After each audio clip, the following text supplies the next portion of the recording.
The Testament of Job. The book of the words of Job, the one called Jobab.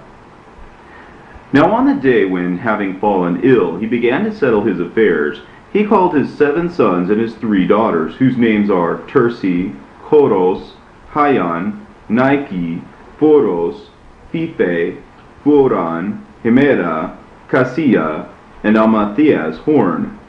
And when he had called his children, he said, Gather round, my children, gather round me, so that I may show you the things which the Lord did with me, and all the things which have happened to me. I am your father Job, fully engaged in endurance, but you are chosen an honored race from the seed of Jacob, the father of your mother. For I am from the sons of Esau, the brother of Jacob, of whom is your mother Dinah, from whom I begot you. My former wife died with the other 10 children in a bitter death. So hear me, my children, and I will show you the things which have befallen me. Now I used to be Jobab before the Lord named me Job. When I was called Jobab, I lived quite near a venerated idol's temple. As I constantly saw whole burnt offerings being offered up there, I began reasoning within myself, saying, Is this really the God who made heaven and earth, the sea too, and our very selves? How shall I know? One night as I was in bed, a loud voice came to me in a very bright light, saying, Jobab, Jobab. And I said, Yes, here I am. And he said, Arise, and I will show you who this is whom you wish to know. This one whose whole burnt offerings they bring and whose drink offerings they pour is not God. Rather, his is the power of the devil, by whom human nature is deceived. When I heard these things, I fell on my bed, worshipping and saying, My Lord, who came for the salvation of my soul, I beg you, if this is indeed the place of Satan by whom men are deceived, grant me authority to go and purge his place, so that I may put an end to the drink offerings being poured for him. Who is there to forbid me, since I rule this region? The light answered me and said, You shall be able to purge this place, but I am going to show you all the things which the Lord charged me to tell you. And I said, Whatever he has charged me, his servant, I will hear and do. Again he said, Thus says the Lord, if you attempt to purge the place of Satan, he will rise up against you with wrath for battle, but he will be unable to bring death upon you. He will bring on you many plagues. He will take away for himself your goods. He will carry off your children. But if you are patient, I will make your name renowned in all generations of the earth, till the consummation of the age, and I will return you again to your goods.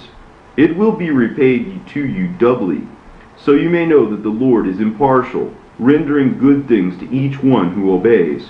And you shall be raised up in the resurrection, for you will be like a sparring athlete, both enduring pains and winning the crown. Then will you know that the Lord is just, true, and strong, giving strength to his elect ones.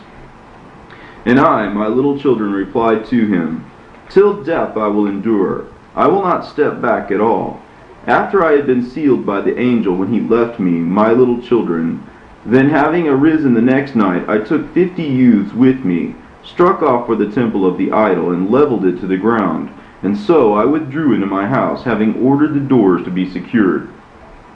Listen, little children, and marvel. For as soon as I entered into my house and secured my doors, I charged my doormen thus, If anyone should seek me today, give no report, but say, He has no time, for he is inside concerned with an urgent matter. So while I was inside, Satan knocked at the door, having disguised himself as a beggar, and he said to the doormaid, Tell Job I wish to meet with him. When the doormaid came and told me these things, she heard me say to report that I had no time just now. When he heard that, Satan departed and put a yoke on his shoulders. And when he arrived, he spoke to the doormaid, saying, Say to Job, Give me a loaf of bread from your hand, so I may eat. So I gave a burnt loaf of bread to the girl to give to him, and said to him, Expect to eat my loaves no longer, for you are estranged from me. Then the doormaid, ashamed to give him the burnt and ashen loaf of bread, for she did not know he was Satan, took the good loaf of her own and gave it to him. And when he had received it, he knew what had occurred. He said to the girl, Off with you, evil servant! Bring the loaf of bread given you to be given to me." The girl wept with deep grief, saying, "Truly, you well say I am an evil servant, for if I were not, I would have done just as it was assigned to me by my master." And when she returned, she brought him the loaf of bread that was burnt, saying to him, "Thus says my Lord, you shall no longer eat my loaves at all, for I have been estranged from you. Yet I have given you this loaf of bread in order that I may not be accused of providing nothing to a begging enemy." When he heard these things, Satan sent the girl back to me, saying, "As this loaf of bread is wholly burnt, so shall I do to your body also, for within the hour I will depart and devastate you." And I replied to him, "Do what you will, for if you intend to bring anything on me, I am prepared to undergo whatever you inflict." After he withdrew from me, when he had gone out from under the firmament, he implored the Lord that he might receive authority over my goods. And then, when he had received the authority, he came back and took away all my wealth. So listen, for I will show you all the things which have befallen me, my losses. For I used to have 130,000 sheep. Of them I designated 7,000 to be sheared for the clothing of orphans and widows, the poor and the helpless. And I had a pack of 80 dogs guarding my flocks. I also had 200 other dogs guarding the house, and I used to have 9,000 camels. From them I chose 3,000 to work in every city. After I loaded them with good things, I sent them away into the cities and villages, charging them to go and distribute to the helpless, to the destitute, and to all the widows. And I used to have 140,000 grazing she-asses. From these I marked off 500, and gave a standing order for their offspring to be sold and given to the poor and needy. From all regions people began coming to me for a meeting. The 4 doors of my house stood open, and I gave a standing order to my house servants that these doors should stand open. Having this in view, possibly some would come asking alms, and, because they might see me sitting at the door, would turn back ashamed, getting nothing. Instead, whenever they would see me sitting at one door, they could leave through another and take as much as they needed. And I also established in my house 30 tables spread at all hours, for strangers only. I used to maintain 12 other tables set for the widows. When any stranger approached to ask alms, he was required to be fed at my table before he would receive his need. Neither did I allow anyone to go out of my door with an empty pocket.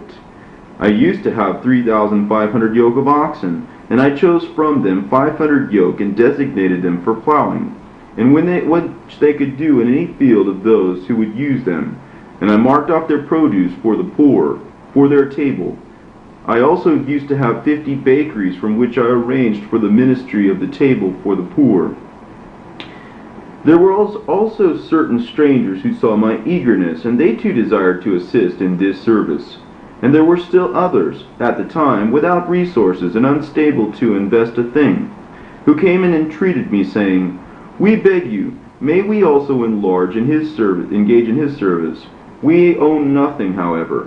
Show mercy on us and lend us money, so we may leave for distant cities on business and be able to do the poor a service, and afterward we shall repay you what is yours." When I heard these things, I would rejoice that they would take anything at all from me for the care of the poor, and receiving their note eagerly, I would give them as much as they wished, and taking no security from them except a written note, so they would go out at my expense. Sometimes they would succeed in business and give to the poor, but at other times they would be robbed, and they would come and entreat me, saying, "We beg you, be patient with us. Let us find how we might be able to repay you." Without delay I would bring before them the note and read it, granting cancellation as the crowning feature, and saying, "Since I trusted you for the benefit of the poor, I will take nothing back from you, nor would I take anything from my debtor." On occasion a man, cheerful at heart, would come to me, saying, "I am not wealthy enough to help the destitute, yet I wish to serve the poor today at your table." When it was agreed, he would serve and eat. At evening, as he was about to leave for home, he would be compelled to take wages from me, as I would say, "I know you are a working man counting on and looking for your wages. You must accept." nor did I allow the wage earner's pay to remain at home with me in my house. Those who milked the cows grew weary, since milk flowed in the mountains. Butter spread over my roads. From its abundance my herds bedded down in the rocks and mountains because of the birds. So the mountains were washed over with milk, and became as congealed butter. And my servants, who prepared the meals for the widows and the poor, grew tired and would curse me in contempt, saying, Who will give us some of his meat cuts to be satisfied? Nevertheless I was quite kind. And I used to have 6 psalms and a 10-stringed lyre. I would rouse myself daily after the feeding of the widows, take the lyre and play for them, and they would chant hymns. And with the psaltery I would remind them of God, so that they might glorify the Lord. If my maidservants ever began murmuring, I would take up the psaltery and strum as payment in return, and thus I would make them stop murmuring in contempt. After the ministry of the service, my children daily took their supper. They went in to their older brother to dine with him, taking along with them their 3 sisters also. The urgent matters were left with the maidservants, since my sons also sat at the table with the male slaves who served. I therefore eagerly would offer up sacrifices on their behalf according to their number, 300 doves, 50 goats' kids, and 12 sheep. I issued a standing order for all that remained after the rites to be furnished to the poor, and I will say to them, Take these things remaining after the rites, so that you might pray on behalf of my children. Possibly my sons may have sinned before the Lord through boasting by saying with disdain, We are sons of this rich man, and these goods are ours. Why then do we also serve? For pride is an abomination before God. And again I offered up a select calf on the altar of God, lest my sons may have thought evil things in their heart toward God. As I was doing these things during the 7 years after the angel had made the disclosure to me, then Satan, when he had received the authority, came down unmercifully and torched 7,000 sheep, which had been designated for the clothing of the widows, the 3,000 camels and the 500 she-asses, and the 500 yoke of oxen. All these he destroyed by himself, according to the authority he had received against me. The rest of my herds were confiscated by my fellow countrymen, who had been well treated by me, but who now rose up against me and took away the remainder of my animals. They reported to me the destruction of my goods, but I glorified God and did not blaspheme. Then the devil, when he had come to know my heart, laid a plot against me, disguising himself as the king of the Persians. He stood in my city, gathering together all the rogues in it, and with a boast he spake to them, saying, This man Jobab is the one who destroyed all the good things of the earth and left nothing, the one who distributed to the beggars, to the blind, and to the lame, yet the one who destroyed the temple of the great God and leveled the place of drink offerings. Therefore I shall also repay him according to what he did against the house of God. Come along then, and gather spoils for yourselves of all his animals and whatever he has left on the earth. They answered him and said, He has 7 sons and 3 daughters. Possibly they might flee to other lands and plead against us, though we were tyrants, and in the end rise against us and kill us. So he then said to them, Have no fear at all. Most of his possessions I have already destroyed by fire. The others I confiscated. And as for his children, I shall slay them. When he said these things to them, he departed and smashed the house down upon my children and killed them.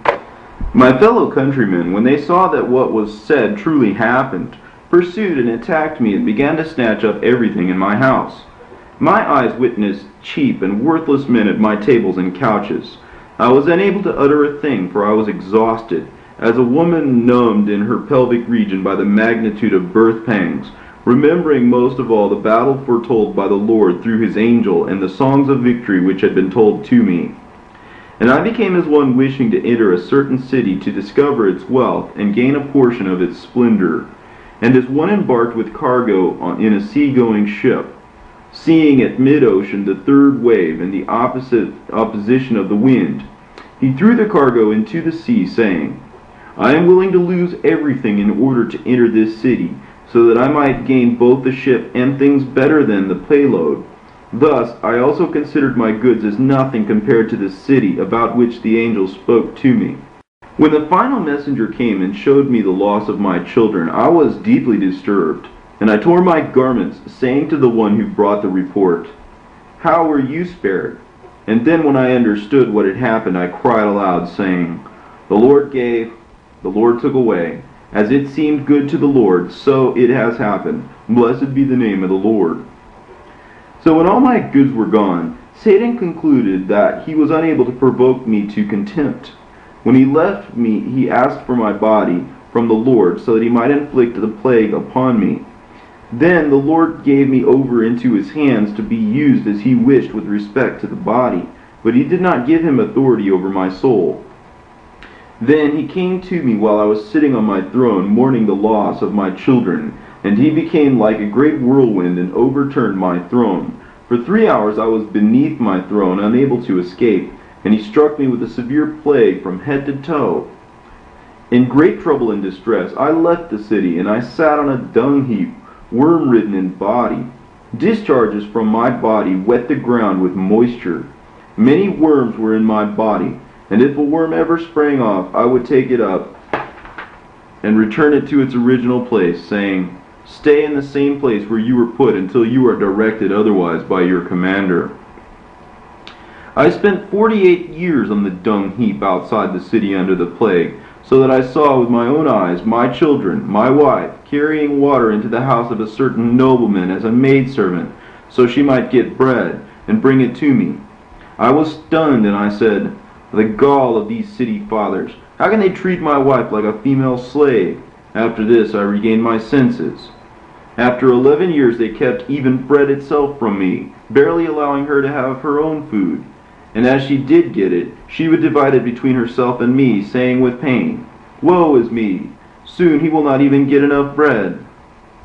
She would not hesitate to go into the market to beg bread from the bread seller so she might bring it to me so I could eat. When Satan knew this, he disguised himself as a bread seller. It happened by chance that my wife went to him and begged bread, thinking he was a man. And Satan said to her, "Pay the price and take what you like." But she answered him and said, "Where would I get money? Are you unaware of the evils that have befallen us? If you have any pity on me, show mercy. But if not, you shall see." And he answered her, saying, "Unless you deserved the evils, you would not have received them in return. Now then, if you have no money at hand, offer the hair of your head, and take these 3 loaves of bread. Perhaps you will be able to live for 3 more days." Then she said to herself, "What good is the hair of my head compared to my hungry husband?" And so, showing disdain for her hair, she said to him, "Go ahead, take it." Then he took scissors, sheared off the hair of her head, and gave her 3 loaves, while all were looking on. When she got the loaves, she came and brought them to me. Satan followed her along the road, walking stealthily and leading her heart astray. At once my wife drew near. Crying out with tears, she said to me, "Job, Job, how long will you sit on the dung heap outside the city thinking, only a little longer, and awaiting the hope of your salvation? As for me, I am a vagabond and a maidservant going round from place to place. Your memorial has been wiped away from the earth, my sons and the daughters of my womb, for whom I toiled with hardships in vain. And here you sit in worm-infested rottenness, passing the night in the open air. And I, for my part, am a wretch, immersed in labor by day and in pain by night, just so I might provide a loaf of bread and bring it to you.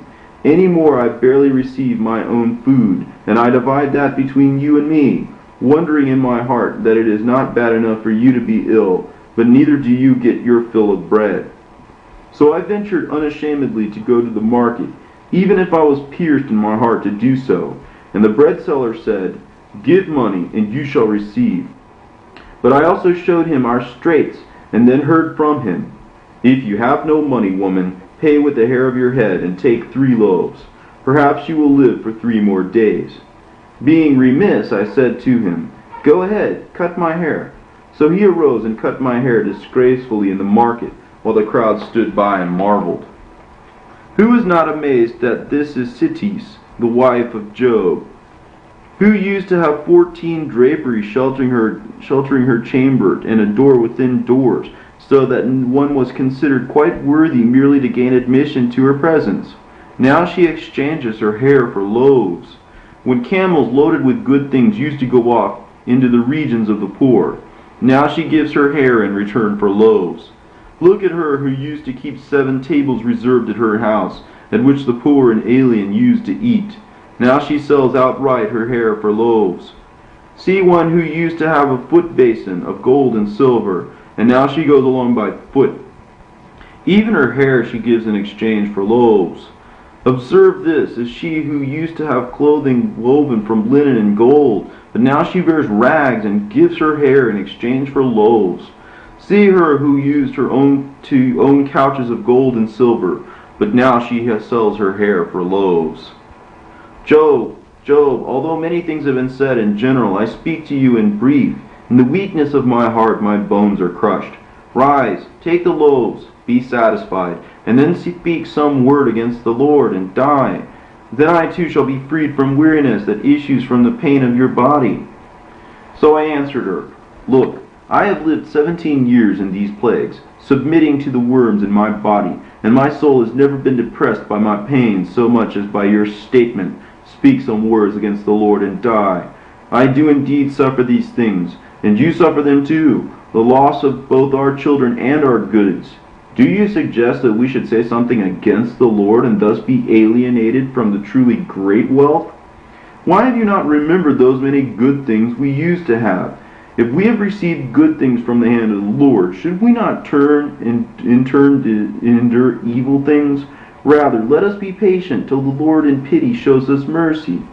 Do you not see the devil standing behind you and unsettling your reason, so that he might deceive me too? For he seeks to make an exhibit of you as one of the senseless women who misguide their husband's sincerity. Again, turning to Satan, who was behind my wife, I said, Come up front. Stop hiding yourself.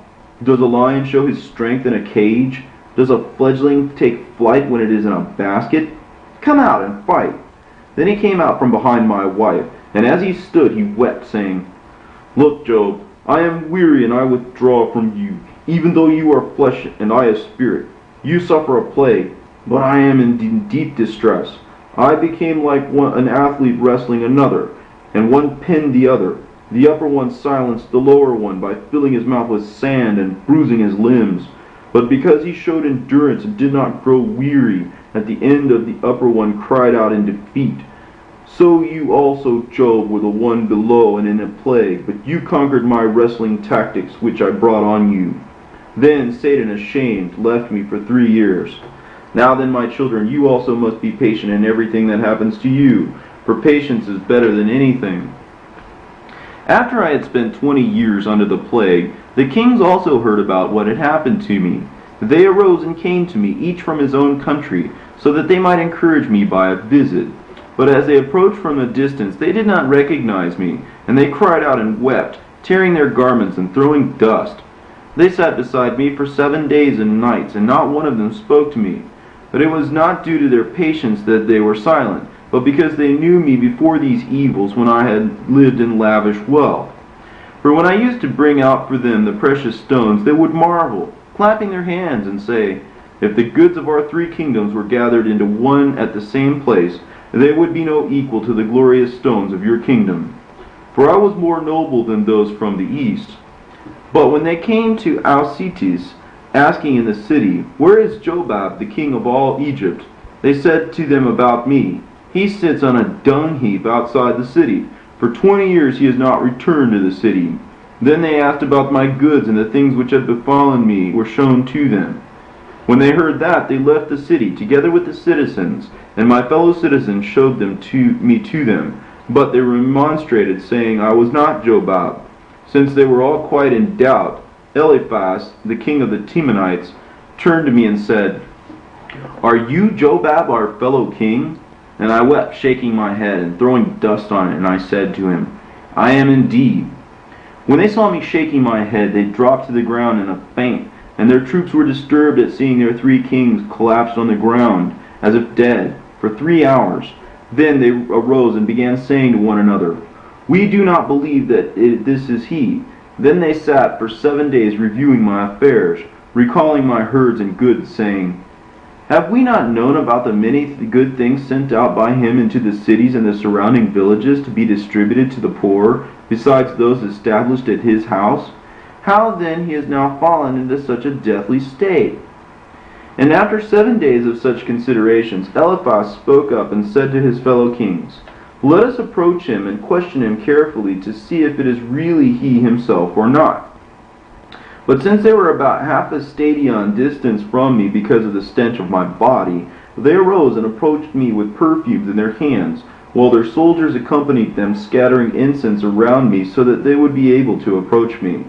And they spent 3 days furnishing the incense. And when they had come near me, Eliphaz spoke up and said to me, "Are you Jobab, our fellow king? Are you the one who once had vast splendor? Are you the one who was like the sun by day in all the land? Are you the one who was like the moon and the stars that shone at midnight?" And I said to him, "I am indeed." And so after he had wept with a loud wailing, he called out a royal lament, while the other kings and their troops sang in response. Hear then the lament of Eliphaz as he celebrates for all the wealth of Job. "Are you the one who appointed 7,000 sheep for the clothing of the poor? Where then is the splendor of your throne? Are you the one who appointed 3,000 camels for the transport of goods to the needy? Where then is the splendor of your throne? Are you the one who appointed 1,000 cattle for the needy to use when plowing? Where then is the splendor of your throne? Are you the one who had golden couches but now sits on a dung heap? Now where is the splendor of your throne? Are you the one who had a throne of precious stones but now sits in ashes? Now where is the splendor of your throne? Who opposed you when you were in the midst of your children? For you were blooming as a sprout of a fragrant fruit tree. Now where is the splendor of your throne? Are you the one who established the 60 tables set for the poor? Now where is the splendor of your throne? Are you the one who had the censers of the fragrant assembly? Now you live amid a foul stench. Are you the one who had golden lamps on silver stands, but now you await the light of the moon? Where then is the splendor of your throne? Are you the one who had the ointment of frankincense, but now you are in straits? Where then is the splendor of your throne? Are you the one who jeered at the unjust and the sinners, but now you too have become a joke? Now where is the splendor of your throne? Are you Job, the one who had vast splendor? Now where is the splendor of your throne?" After Eliphaz finished wailing, while his fellow kings responded to him all in a great commotion, when the uproar died down, I said to them, "Quiet, now I will show you my throne with the splendor of its majesty, which is among the holy ones. My throne is in the upper world, and its splendor and majesty come from the right hand of the Father. The whole world shall pass away, and its splendor shall fade, and those who heed it shall share in its overthrow. But my throne is in the Holy Land, and its splendor is in the world of the Changeless One. Rivers will dry up, and the arrogance of their waves goes down into the depths of the abyss. But the rivers of my land, where my throne is, do not dry up, nor will they disappear, but they will exist forever. These things will pass away, and rulers come and go, but their splendor and boast shall be as in a mirror. But my kingdom is forever and ever, and its splendor and majesty are in the chariots of the Father." As I was saying these things to them, so they would be quiet, Eliphaz became enraged and said to the other friend, "What good has it done that we have come here with our armies to comfort him? Look, now he accuses us. Let us then go back to our own countries. Here he sits in the misery of worms and foul odors, and yet he is piqued at us. Kingdoms pass away, and so do their sovereigns. But as for my kingdom, he says, it shall last forever." So Eliphaz, arising with great consternation, turned away from the deep sadness and said, "I am leaving. We came to cheer him, and yet he demeans us in the presence of our troops." Then Baldad seized him and said, "One should not speak that way to a man who is not only in mourning, but is also beset by many plagues. Take note, although we are quite healthy, we are not strong enough to approach him because of the foul stench, except by the use of much perfume. You there, Eliphaz, do you forget how you were when you fell ill for 2 days? Now then, let us be patient in order that we may discover his true condition. Perhaps he is emotionally disturbed. Perhaps he recalls his former prosperity and has become mentally deranged. For who would not be driven senseless and imbalanced when he is sick? But allow me to approach him, and I will determine his condition." Then Baldad, when he had arisen, approached me and said, "Are you Job?" And I said to him, "Yes." And he said, "Is your heart untroubled?" And I said to him, "My heart is not fixed on earthly concerns, since the earth and those who dwell in it are unstable. But my heart is fixed on heavenly concerns, for there is no upset in heaven." And Baldad replied and said, "We know the earth is unstable, since of course it changes from time to time. Sometimes it steers an even course and is at peace. There are also times of war. But as for heaven, we hear that it stays calm.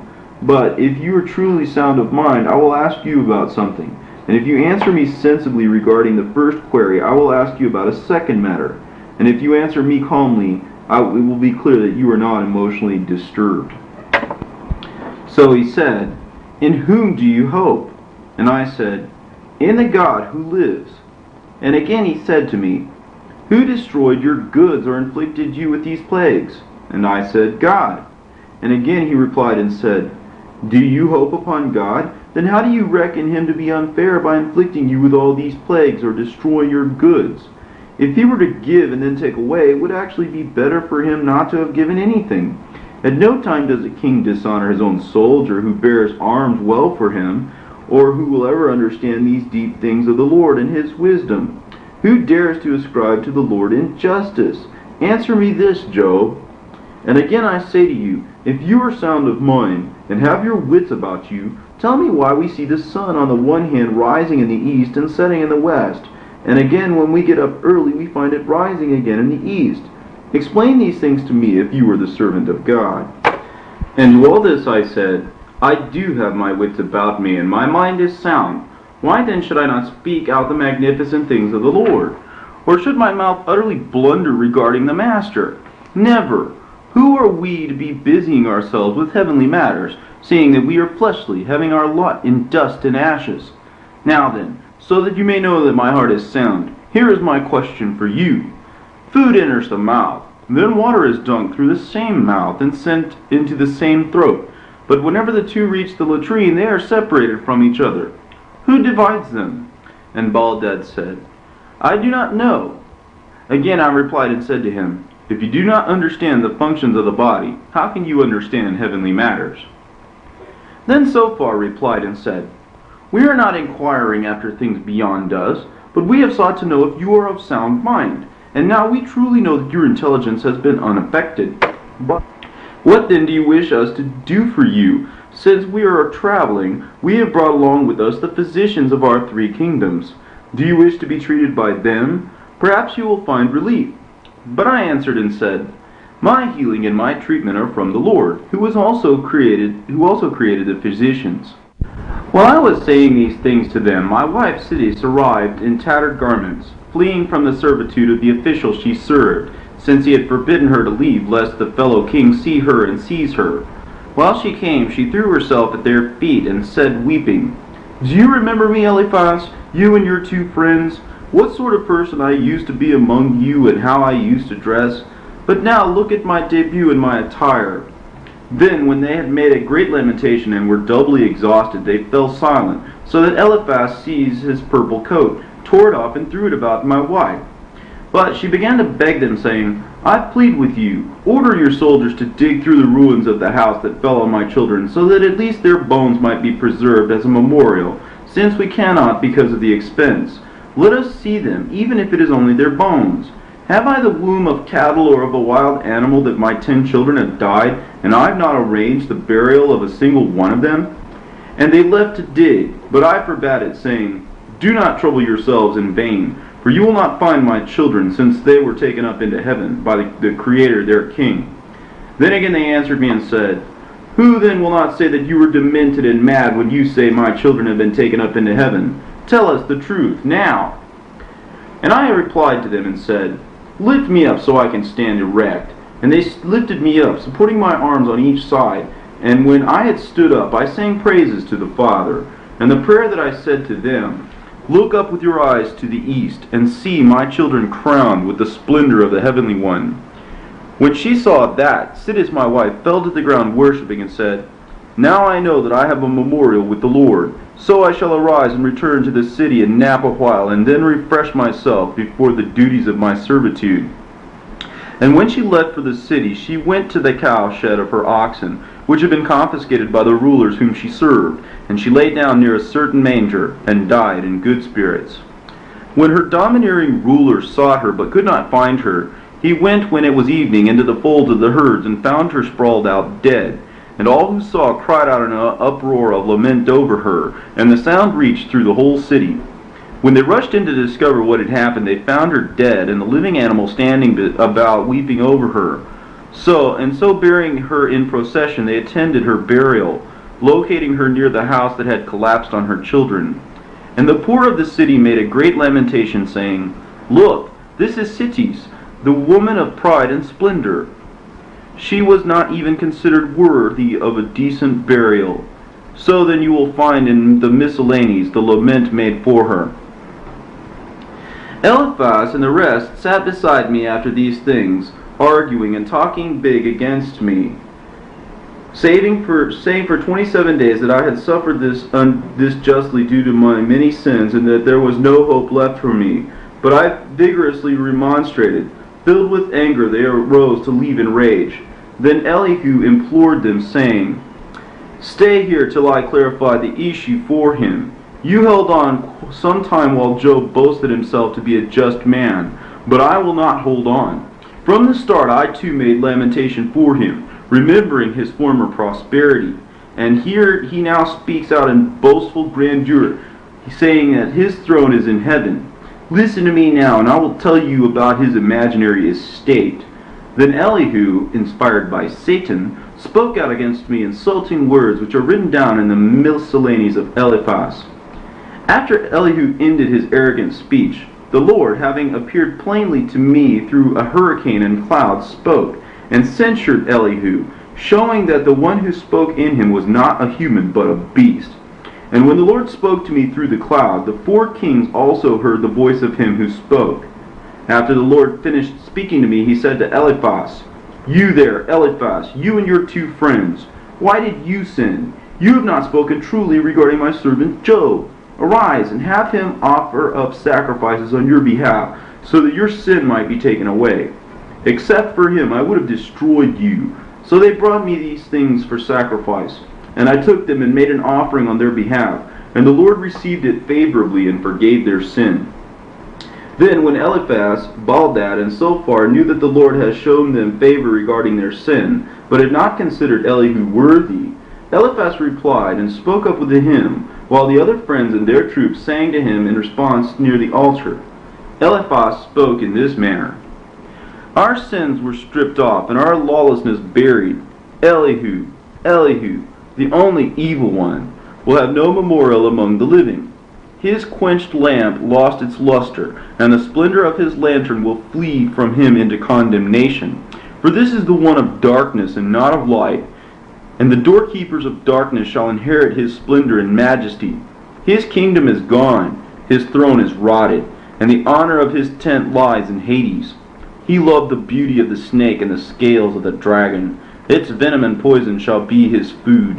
He did not take to himself the Lord, nor did he fear him. But even his honored ones he provoked to anger. The Lord has forgotten him, and the holy ones abandoned him. But wrath and anger shall be his tent. He has no hope in his heart, nor peace in his body. He has the poison of asps in his tongue. Righteous is the Lord, true are his judgments. With him there is no favoritism. He will judge us all together. Behold, the Lord has come. Behold, his holy ones are prepared, while crowns lead the way with praises. Let the holy ones rejoice. Let them leap for joy in their hearts, for they have received the splendor they awaited.